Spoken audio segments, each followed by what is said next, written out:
it was. And It was day one. Alright. So this is teamfight approach. Not really any tower hitting just yet, but they can at least get some good 5-man going. This could be... I think you actually hit the nail on the head. That's exactly what Infamous want to do, right? Like, if you feel like if we play a slow-paced game, which is what last game was meant to be, you try and force it earlier on, and then LGD just... They dodge, they evade, and you can't get the better trade-off. You have to force the issue. Chronosphere will do that. Tuskar can help you do that, at least in the mid lane. So LGD just can't sit back and farm. So maybe that's when LGD's pick of this Magnus maybe gives away a little bit too much, that they are happy to be a little bit more defensive early on. I do think this is the exact logic between picking these two heroes together, though. I think LGD learned something in the last game that they can even do this earlier now. So the reason this hero duo has so nice synergy is not because they play off each other well with their spells, it's because their playstyles fit so well together. The Magnus wants to have information so that he and his cores can farm, and Nyx, all he wants to do is give information. So it's a nice pairing. It's similar to the duo that IG had incredible success with when they played Ricky Mag. They went Ricky Mag Jugger, I think, in multiple games in a row in the Kiev Major, and they just couldn't lose. Until eventually they did lose, but I can't remember if they had all the three together. But it's like the same story. It's just Nyx is the Ricky. And Nyx is a lot better at being strong in the first like 5 to 6 minutes, and then if he hits a good level 6 timing, then he can do the scouting similar to Ricky. Not as well, but pretty close. So I think this opening from LGD is actually really nice. Just in general. We'll see how Infamous want to deal with it. Like, you know what they're up against. They thought about the Rubik in the last game to be the controlling, stealing kind of hero, and he never really got the opportunity. Like, you saw him try and get the RP off, but it was always something blocking it. And Jakiro, okay, yeah, kick up the pace now. Yeah. Infamous want to go and push towers. They're not going to let Magnus just farm this. I love how they pick him third. Look at that wingspan. He's just like, nyeh. Yeah, this here. Look at glide. So supposedly the way it's a bit hard to see the perspective, but the way the heroes are placed is like an outward. What's that? A V formation? Yeah, it's the flying V. So the hero in the middle is the biggest, and then they get smaller as they go outward. But I feel like the depth is a bit deceiving when you look at it. Yep. It doesn't really look completely in depth, so that makes heroes look really small instead of far away. But this is just so badass. It's the fact like he's not even just like sitting on the ground or like doing something with it. Like, it's just this glider. Yep. That's all he is like right now. Glider Jakiro. Yeah, why don't the wings flap a little bit? They just had the one little animation, but the rest of it he's just like. Oh, there we go. Okay, now they flapped a bit. Yeah, they'll flap for half a second and then just glide. I feel like hovering like this would be really exhausting. Well, he would actually have to be moving. He's not moving. He's hovering in place. He's hovering while flying. But then again, Puck is also levitating. So he has wings flapping. His wings are flapping. True. That's something else. Jakiro does not skip leg day. That's for sure. Just doesn't skip wing day. Wing day. Wing day, not leg day. Look at his legs. Like. He skipped leg day every day. What you don't understand is underneath what looks to be like collars and talons, they're actually just like big rubber gloves on his feet, and there's just like these tiny little hands underneath because he never uses them. I mean, it kind of does look like gloves, right? Yeah, they actually do look like gloves. Get on it, Valve. This guy's ready to have like a dishwashing session. Gotta clean up. So let's catch up. We got a coddle. This is LGD's response to the infamous information that they give them is that, okay, we want to try to push our towers with the Jakiro, and then LGD are like, we want to defend our towers because we want to farm. So they get the Keeper of the Light. It's a pretty good hero against the Jakiro style push, where you set Jakiro in with Liquid Fire, and maybe you have another hero hitting it simultaneously, and then Coddle can try to defend it with Illuminate, and Infamous grab their Puck again. So I think Infamous will need more push than just the Jakiro. I don't think that's going to cut it against this if they want to play that way. Oh, LGD are going to make this game go nicely split with the Ember Spirit. Able to jump everywhere across the map, still be there for good team fights. But I agree with you, Infamous need to have a really strong pusher, someone that's going to be able to function with the 5-on-5 lineup. They banned at the PL. I don't know if that gives us some kind of insight into Their last pickup, like what one position does PL normally cause trouble for? Oh, there's multiple heroes that PL can be annoying for. I'm actually not really sure what the idea is here. Infamous might want Drow. PL is good against Drow, and Drow is good with Puck and the Jakiro, and then they have more push, and they can try to 5-man. I think it's still going to be a difficult game to play, but it is an approach that could take this game if they manage to organize their pushes very well. Razor Band down by LGD. It's the most likely for me, actually. It's also a hero that uses Chronosphere fairly well when it's farmed. Drow can get a lot of hits off and get kills. Just conceptually, if they go for Drow, I think I like their draft more this game. They're going to get PA instead, though. Okay, safeguarding themselves. Draw is not happening. It could still happen. But at the same time, this is nice for Infamous. Like, you don't have that much harassment if they decide to have like some aggressive style lane, leaving the Void up on the top to go one-on-one with the Magnus. Then the Jakiro +1 can be on bottom lane, so the Tuskar roaming around. Like, this kind of stuff is possible, and it's very easy to harass with a Jakiro. Yeah, they could just play the Void carry, of course, and get an offlaner, or get another mid hero and put Puck off lane there. Even Void and Jakiro together, dual offlane is fine too. Like, whatever they want to do. It's fine. There's plenty of options here for Infamous to move their heroes around as they please. I think the thing that is more or less locked is that you want the Tusk on support. You could even put Jakiro mid. We haven't seen that for a while, but it is a possibility. Who's the best hero against a PA? If you could have anyone, who's the best hero against the PA? Good question. Because the Ember, I think they're able to deal with what they have at the moment. The heroes are okay against Ember. But they need a controller against the PA. They don't have magical burst damage. It's always hard to answer those kind of questions without looking at the hero roster. It's... I'm gonna just hit the button. Quickly have a look. You can still watch the draft of my screen. You're fine. Yeah. Is this when you get your Zeus? So generally, I think what PA struggles against is heroes that have really high spell burst in the beginning, but that also can transition into dealing physical damage later with MKB or Silver Edge. There are a couple of like hybrid heroes of that style. A farmed Shadow Fiend can be pretty difficult to deal with. He has the raises early on, and he wants to go Silver Edge. That is a good pick against PA, that type of hero. He's available, not banned out. Yep. And we get a Death Prophet. DP is actually not bad either. She has some magic damage early on with her Crypt Swarm, and the ghosts can't be evaded. So I like that pick here. I think it's also a good lane matchup against Ember. So, and it's good synergy with the Chrono. I think this was a really nice pick actually from Infamous. It also gives them the pushing that we wanted from them. Everything. So, looking at this, that might have been the perfect choice for this particular game. I'm very excited for this pick from Infamous. I think that shows very good understanding of what they need to do. Did you ever watch the Neverending Story? No. The movie Neverending Story? That's a shame. For everyone who's listening in right now, does Keeper of the Light's horse not look like Neverending Story? I don't know, he has two horses on my screen. But with wings. It looks like an abomination. That keeps happening to you, but the Jakiro looks amazing. I think it's because when you tab out to look at heroes or whatever, it reloads it. Yeah, and then gives you multiples. Oh, now I only have one. Oh. When you tab out again and back in, or not tab, but just go to the menu. PA looks so cheeky with that mask on. And she gives this grin when she does her taunt of just like, my swords are bigger. Like, I love that Arcana though. I think it's really nice. Yeah, that does actually look sick. But she doesn't just have the base Arcana. There's more with that. Yeah, there's more. But what I really like about the Arcana that PA has is that it's very, in a way, it's very clean. Is the best way I can explain it. Like there's really cool animations.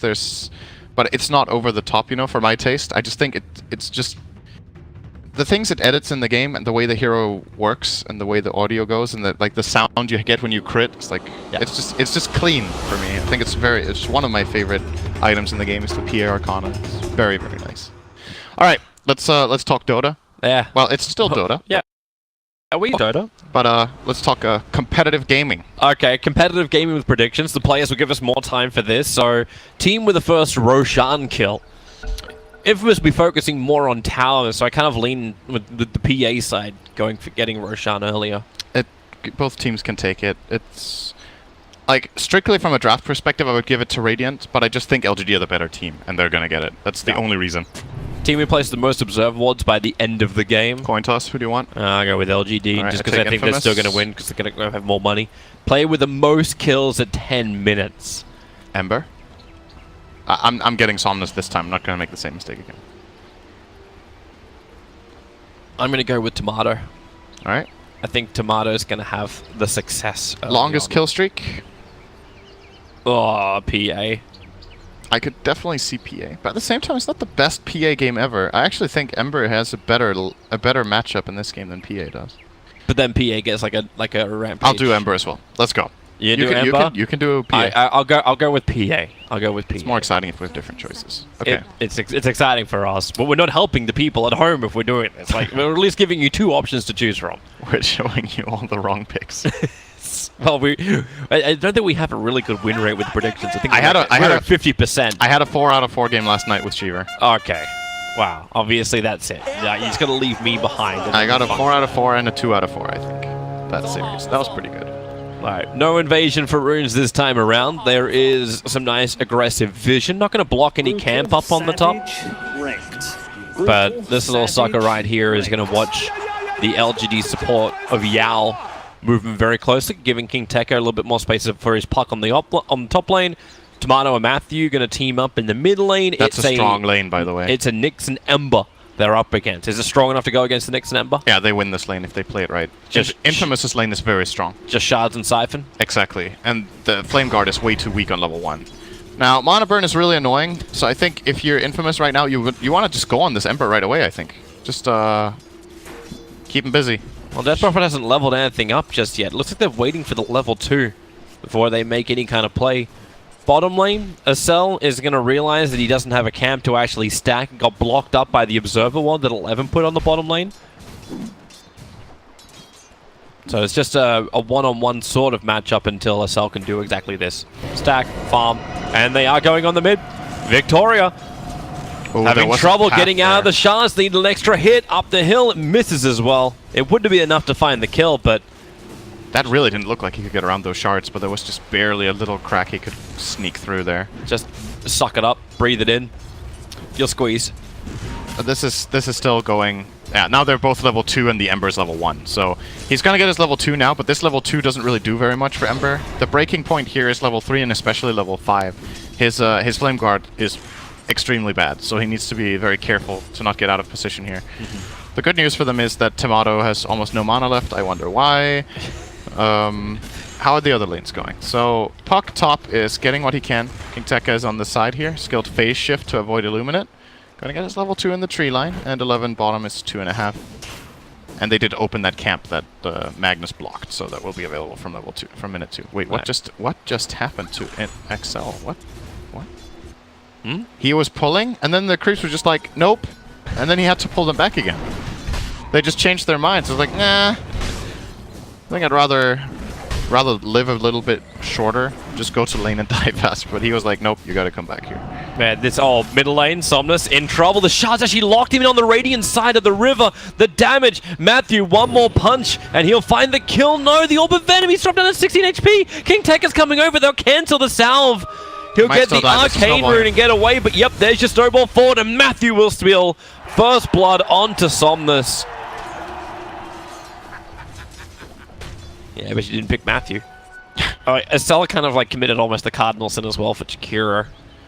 Yeah, leveled Liquid Fire over going Dual Breath first level. It always feels a little bit odd. It's you can make a case for both. If you're playing a hard 5 Jakiro, you don't really have the money to get the amount of sentry or the amount of clarities that it requires to spam out Dual Breath. It's a very expensive ability. But I would say most of the time Dual Breath level 1 is indeed better. But the nice thing about about the Liquid Fire is that it's free. So yeah. But then you sit there with a full mana pool going, ah. Yeah, exactly. It's like, you know. Like if you're pushing a tower, most definitely understand it. Like, Liquid Fire is so good when you're going underneath the tower early on. So what he's doing right now, I don't think is worth it. Jakiro is one of the best supports at doing this. He can just farm the jungle camp like this, but he should be pulling.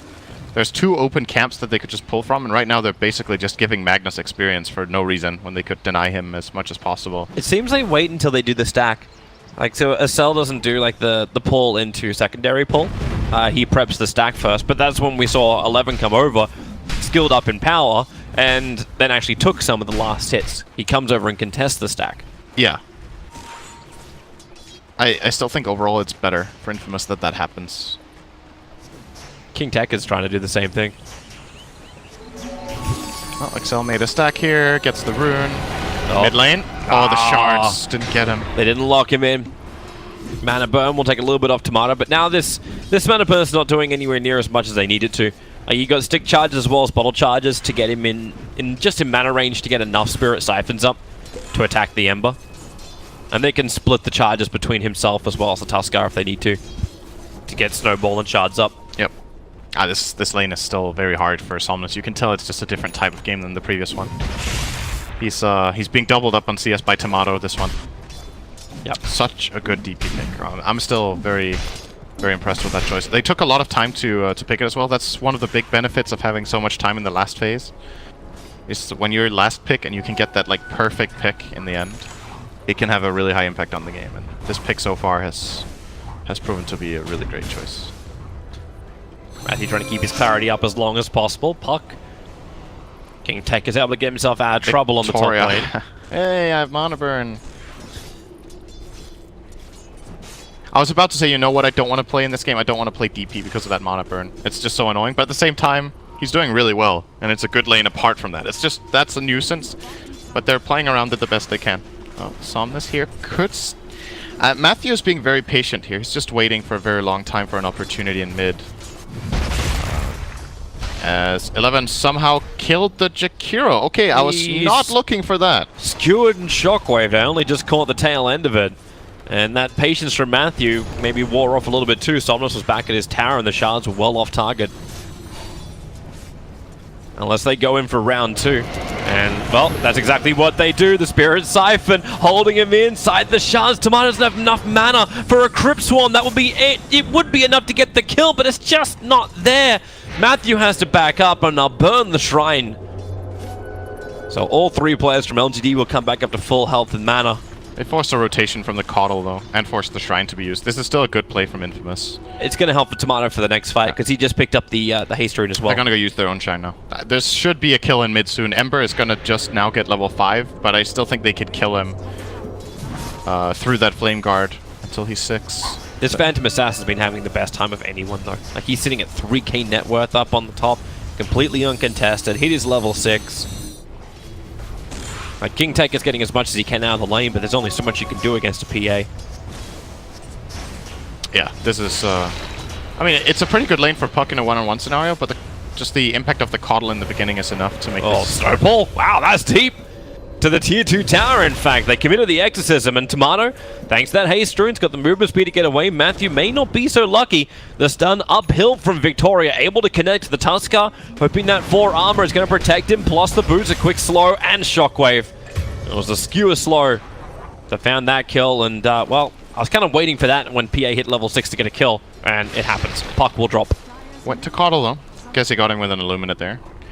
And Yao is being very efficient, by the way. That's one of the benefits of Coddle. If you compare the Coddle and the Jakiro, Coddle is a level and a half ahead. He's just getting a lot more out of the pulling and farming top than the Jakiro is. They're coming again. Spirit Siphon. Somnus doesn't have a Spirit up. There goes the Shard. Starts the Spirit, and we'll be able to get away. They're going to need to skill Silence now to kill him. Yep. On the DP. He might skill it now on level 7. It'll be interesting to see. It's not that common for DPs to do that. Most of the time you want to either get a high level Crypt Swarm or the Siphon, but in this situation I would like to see 1 silence point. It's 3 second silence. It will definitely do a lot of damage indirectly, just because the Siphon will keep running at least that way. It's LGD that group up for the first time. 4 heroes together, 2 under the cover of smoke, Victoria as well as Somnus. They'll move around the Dire Observe ward, finding Matthew, allowing him to get that easy send uphill for Victoria. And Snowball, well, save for a second, and the Sharks give him vision to go down to the camp. Somnus will follow through with the Fire Remnant and get the kill.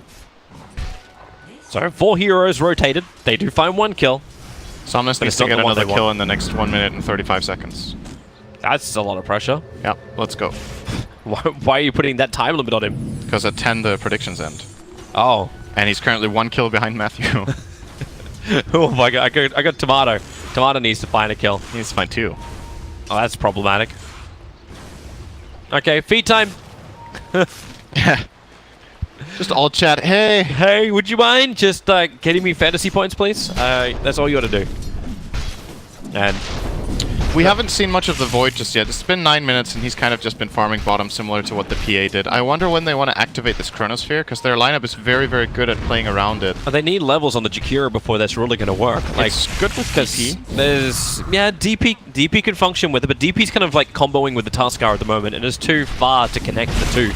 But on bottom lane, just forcing the tower down with Liquid Fire and Dual Breath, and there's just no easy kill. The Coddle has joined bottom lane to try and delay this tower, and that I guess the Mag is just gonna go to the jungle. Let Coddle try to repel the bottom push as long as he can. Seems easy enough. He's gonna lose the tower on this wave, I think, if he doesn't get help. Void can just time walk off the Illuminate, and the wave is still gonna be alive. The Jakiro will get hits in. Actually, with both of the calls off the lane. Well, they need to use Ice Shards as well. They need to nuke out the lane. Oh okay. That didn't hit anything. It's looking for Yao in the trees. No, not getting it like this. This is taking really long. This is actually super good for LGD. How long time this tower push is taking, how much Yao is getting out of this indirectly. Just buying time for his team, you know? There it goes. It's gonna walk that off and then start hitting. Jakiro needs to get over there now. Yep. Liquid fire is required to keep diving the tower like this. Same time, Death Prophet's had the time for life. Like, you rotate down to the bottom lane to fight this, she's gonna burn Exorcism and take the tier 1 tower in the mid. Or, worse, TP down and then it's Infamous fighting underneath their own tower with Chronosphere up. Oh, Victoria so Victoria moves over. They'll put the Liquid Fire in to start with. Dual Breath going to catch both Somnus as well as Six Assassin and the Chrono. It also grabs both, but support is here from LGD. Yao, that Illuminate did so much damage. Faceless Void cannot time walk in time. Mainly because he was RP'd up. So 2 heroes lost. Chrono burnt, and it's LGD who are the ones that get the 2 kills and the tier 1 tower on top lane in favor of Phantom Assassin. Yeah, they didn't have DP connected with that Chrono. That's the problem. Is she gonna kill Tomato? She jumps in, Mask of Madness is up, look at the crits, and the Illuminate from Yao will find the kill. And while all that's going on, Acel gets picked off by Victoria as well as Somnus. LGD have just, they've put the foot down. They're ready to run. This is such a big minute for them. Pretty much just went from a fairly close game to very LGD-sided with that sequence of events. The fight bottom, the kill top on the tower, and this kill on the DP mid, who is the one hero on the Radiant that was having the best game, is now being slowed down as well. And Amy is, yeah, Empower gonna be starting to farm up very nicely. He does so much damage so quickly too. The bottom tower is finally falling. Like, I'm wondering even if Spirit Siphon is going to be strong enough to stop PA from killing everybody. You snowball to protect yourself from the Stifling Dagger, and there it is again. You'll have to flip him up, and the shards, it blocks out a little bit. King Taka, do you want to commit the Dream Call for this? There is no real follow-up. Has to phase shift away from the Shockwave. But then on another side, it's Tomato getting caught out by Somnus and Victoria. Acel, a Dual Breath, at least try and create a little bit of slow and burn damage, combining with the Crypt Swarm, but Somnus' Flame Guard protects him from most of this. Both teams are going to Shrine. They want to look for a fight now with this Vendetta. Flame Guard is up in 15. They can just go again straight away. Try to look for a pick. This Void would be a very good kill for LGD. Just the other thing as well, the fact that Coddle, if he Chakra, the PA, you got double Stifling Daggers too. Strong. Like, that's so much burst damage, which you may not be expecting. And here they go. You actually do the Chakra instead onto the Ember Spirit, so it's the Searing Chains with low cooldown. The stun well off target from Victoria, where they blinding light him back, and she doesn't work with Somnus because he Spirit jumped forward, so Benjaz finds the space he wants to just time walk away. Well, a bit of miscommunication and mistiming from LGD there. That's going to cost them a bit on their mid tower. They'll fight mid. And they jump. It's actually, the damage. Tomato, the RP! Skewers into the 2 of them. Tuskar was meant to be the aggressor. And it turns into a double kill for Amy. And this could also be the mid-tier 1. They will push pretty fast. They have 2 empowered heroes. This PA hits very quickly with the Mask of Madness. It actually turns it into a decent pushing hero. Look at this. Silence up on top lane. Ember, Somnus. Actually, his Flame Guard still doing work, protecting him from the damage of Acel. Victoria's moving into. He just needs to attack one time into King Tekka, able to do so, and the stun didn't go for both. Was just happy killing off the core. Mid lane. Yep, I'm watching Look at it. The hilarious thing is Yao, who's currently got the best kill streak at 3-0. But there's a couple of swords in the ground in the mid. I always love this. Like, you want to talk about like the great Arcanas, how they have the little words like "Don't leave me here" from Matthew. That's pretty cool. And the damage output, or like, what were the chances? RNGesus. Alright, so Infamous are going to group up, and is this like they have to use their 5-man fight, right? Like, we haven't seen them together. Chrono, Exorcism, let them. Okay, I would say Macro Pipe, it's level 5 Jakiro. That in itself is a problem. XL is very underleveled this game, considering the type of lane that they had. He was basically free to pull and greed and just hasn't got enough out of it. No, nice sentry ward. Matthew reacted, however. Victoria, don't know if he cottoned on to the fact they may have had a ward around there. But they're not even going to fight it. 11 creep skipping on the bottom lane, working with Yao. PA is going to come down. Oh, look at this play again. Ah, it's tier 1 for tier 1. It's Nyx Assassin first base pickup. It's the tier 1 safe lanes for tier 1 safe lane. There we go. This PA is getting so far. King Tech up. Dead. Like, actually dead. Veil of Discord is up from Somnus. They had the amplification to work with. But as the Nyx Assassin just stalking him as he walked into the lane. Charge from Matthew. Gonna try and do something about this. Spike Carapace makes it difficult, not to mention the double Sleight of Fist Searing Chains. Ember Spirit needs help, and it's on the way. Phantom Assassin is coming in, and they've stunned up the big one. Tomato just locked in there. Phantom Assassin's able to find that kill, and one extra crit. A double kill. And got his first one in the mid lane before, and now he gets another one up on top. And I believe with that, yeah! Points. Let's see in the end. I think you might actually end up being right because PA is so farmed. Like, Ember had a hard mid lane and he's recovered very nicely and can still get a monstrous game, but this PA is just out of control, man. This is how far she's able to get the kills too. Like, you just jump in and pop. Yeah. Because it's the solo experience, right? Like, no one had to try and leech the experience off your lane. You look at the hero level difference at the moment, and it's level 14 on the Phantom Assassin compared to the other safe laner. Like, 3-4 levels in front, still ahead of the mag, still ahead of the Ember Spirit. Yeah. Top lane, they found the fuck again. Yep. In the tree lines, King Tekka, snowball forward, not giving enough control in time. Victoria finds that kill. Chronosphere is nice on 2, but the RP pulling Tuskar out, as well as Matthew, Benjaz. They're beating up to Victoria. They're able to get the kill to the next assassin, but here comes your Phantom Assassin. Jumps forward, crits, mid-time walk. Say goodbye to Matthew. What's the next target? Tomato is nearby, and, well, you've got the lifesteal. Why not? You want to go? Tomato, he's hiding behind the tree lines. He'll turn on at least the Exorcism. Ice Path will keep him away. The Shockwave does its damage. Here comes Somnus. Gets the Searing Chains, and now Blink in, and the damage. Somnus will take the kill. King Tekka trying to find something in return, but now the damage is so much. PA underneath the shrine is trying to kill off King Tekka. He can jump himself out, but it's taken too long. Unstoppable streak is ended. A Cell will pick himself up 1,000, not to mention finally levels. He hits level 8 on the death of that Phantom Assassin.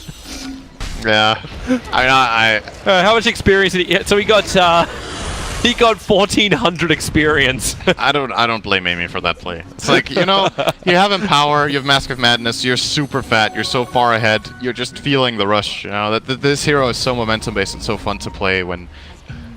I'm blaming him. He just ended his kill streak. Yeah, that's true. 11 flopped, and Snowball will follow the skewered target. So Magnus, having trouble running away. Victoria, the neighborhood, finds King Tekka, able to land the stun while 11 blinks out. He cannot escape the damage from the shards, however, but support. It's Yao bringing in Somnus, looking for the kill. The Spike Carapace already locked up Matthew. A nice quick jump away from King Tekka, but he's locked in. It was the Searing Chains that still held its effect. One quick Illuminate phase shifts it out, but really, he thought he dodged the wave, but gets clipped by the tail. It's not that easy to dodge Illuminate with a level 1 phase shift. It's actually very difficult. Amy's building Tomato. up his... oh boy.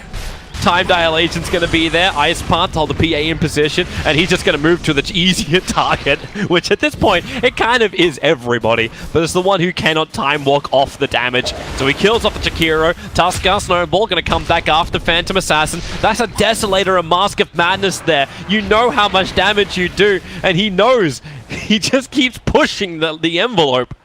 They can't kill him with these heroes. They're... King Tech is coming in to help. 11's nearby. Empower buff up. He actually, yeah, Empower buff up over on the PA. In goes Somnus. He's taking the silence as well as the Dream Call. And PA currently is farming up Alpha Orbs. That's very Eternal Envy. Benjaz jumps in. Nice Ice Pass. Somnus is going to fall. The Shockwave. We're going to revenge kill onto Benjaz, but again, it's Acel who's the man doing the damage to get the last hit. And Amy being pulled to top by the Coddle. That's going to be a tower. Just moving everywhere so quickly. I'm wondering what Jakiro even buys if it's like, yo boys, I think I need like a Rod of Atos to try and control this PA.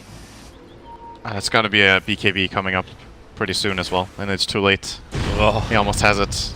Okay, then what? Vale's already there from the park.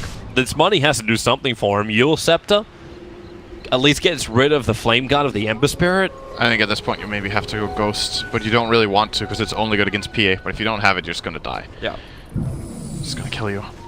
It's, I want to say this, playing PA in this type of game where you have Empower and a good start in lane, and it's a good pick against some of the enemy heroes, it's like some of the funnest Dota you can play. I love this hero a lot. It's one of my favorite heroes to play, and like if you just feel like the king of the world in this game, you know? The enemy carry Void is just not good against this hero. The magic damage that they had from the other heroes is nice, like the Jakiro, the Death Prophet, the Puck can definitely do it, but he's just too far ahead, and when the BKB comes in,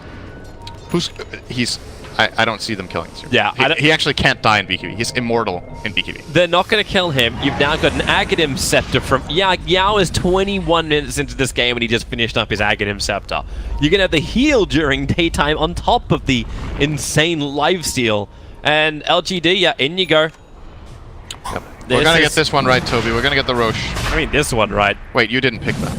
No, I picked LGD to get first. Oh, you did? Okay, so we're gonna get that. And the play the longest streak, I had Amy, but I had play with the most kills at 10 minutes being Tomato, and ended up being Matthew. Yeah, why didn't we see that coming? It's such a hit and miss for who gets the last hit sometimes. So many. Yeah. PA just solos Roshan, so you've now got an aggressive hero now having an extra life, and there's nothing they can do to contest him. I actually don't think he should take the Aegis. I think they should have given it to the Ember, to be honest. I feel like the PA can't die anyway. The logic here might be that PA will be the one hitting the base. Like if you're hitting the towers, you would like to have the Aegis. Oh, they just they bring him Fair up. Enough. He's like farming the mid. What else do you want me to farm? Okay, Matthew? Sure. Okay, I'll farm Matthew. Snowball out and boom. Another. I was too slow. I don't know if that pops up if I'm looking in Dota TV and when I highlight that stuff. I'm not sure actually. Yeah, I don't know why. If it actually follows me click for click. Just to finish off on that Aegis thought though, like what you generally do is you either give the Aegis to a hero that has extreme value out of a second life, a hero like Storm Spirit, where you get a full mana pool and that makes a big difference, or you give it to the hero sieging the base, which in this case will be the PA over the Ember, of course. Ember is a really nice hero with Aegis though as well, like he can do so much with the second life. So you're looking at, okay, what's more important, that our hero sieging the base has the safety net, or that we have this high value hero with the second life? And I mean, I'll be honest with you, I think in this case it doesn't really matter who they give it to with this kind of extreme advantage that they've already built. Mm-hmm. I'm just going to point out right now that Yao is possibly the best team player ever. So he keeps dragging the PA in to fight and then just runs at the enemy hero and then recalls in Amy again. Yep. Like that's all he is doing. He is the perfect transport. You take the tower, you keep pushing the wave out, the Empower is worn off now, so 11, you got a job to do, bro. Screw RP. It's called buffing the PA. Yeah. And there you go. Empower. Oh, he's got to wait 2 seconds. This is inefficiency. Done. God damn that PA.